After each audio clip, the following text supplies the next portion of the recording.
All right, so my name is Mercedes Lubers.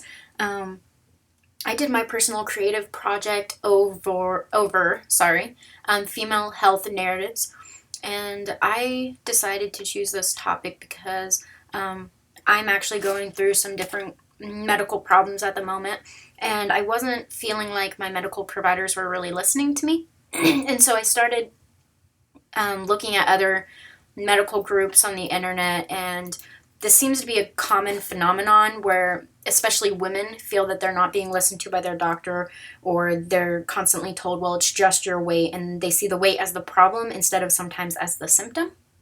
And so I realized I had read articles about this as well in the past and wanted to give a space for people to talk about their experiences. And so I wanted to give voice to ignored women in the medical community. And since we are very social media type of country at the moment, I wanted to host a website where people could visit, could use it as a resource and share their own stories. And so I designed the homepage kind of like this with what you can find. So you can find peer-reviewed research, news articles, personal narratives, and then I just have a little example of personal health narratives. Shelby Bond is actually someone I had come across on Facebook, and her story had been shared. And so I reached out to her, and she was willing and very eager to have her story on my website. And then Tamara Corin, I'm still waiting on her testimonial, but she's one of my close friends and has been dealing with some medical issues for a while now. But if you go to the top, you can see the personal health narratives. I have 2 of them at the moment. 4 people had agreed. Tamara hasn't gotten me hers yet. And then my other person is still working on their narrative as well. But Annie is someone I had gone to school with, and she had been a master's in the English program at Wichita State and had documented her entire journey pretty much since November of 2016. And how doctors kept saying they don't know, it's all in her head, and just a bunch of different things when it turned out she does have an actual problem. And so I also have research articles. Right now I only have 2 by 2 different women in science that have conducted studies, peer-reviewed studies on gender bias when it comes to medicine and primary care, and they're definitely worth the read. And so you can click on these links, and that will take you to the articles. So then I have news articles. Those were much easier to come by than peer-reviewed research, to be honest. Just a quick search and I was able to find 5. I'm sure if I used a little bit more time, I could find even more. And I intend to build this website even afterward, but you can see the title of it, where I found the news article, who wrote it, and then the date it was found. And so you can see that these have varying dates dating back all the way from 2012. I'm sure even sooner, I just don't have it. Even, 2019 of this year. And then in my About Me section, I just have a little bit of an explanation on why I chose to do this website as my personal creative project.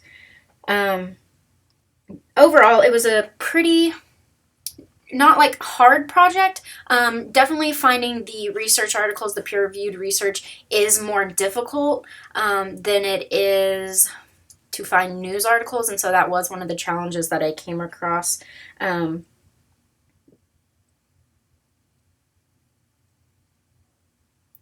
But I think my creative thinking overall is something different. This isn't far off from what I've done before, but it's also not the same, because I do have a study skills website that I created for my students, but I've not created something quite like this, nor of the same reason behind it. And so I would say this is a bit different than what I would usually go about doing.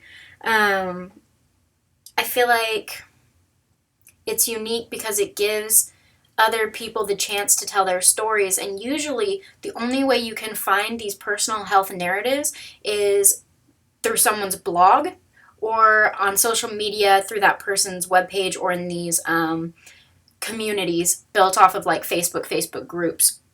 Because there's just not really any websites out there that compiles these stories. And so I wanted to be that website that helps to compile these stories. So when someone else Googles or is having this problem, they come across my website and they're able to read all of these stories and realize that they're not alone.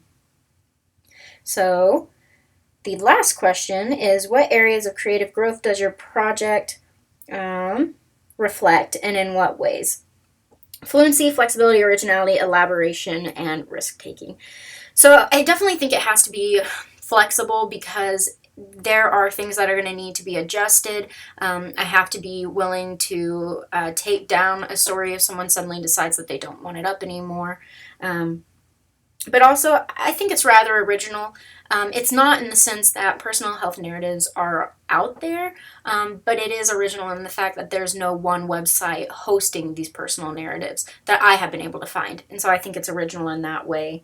I also think it's rather elaborate because I've tried to include the personal side, news articles to show that society believes it's an issue, and then research articles saying it's not just all in our heads, it's not media propagated, it is an actual problem.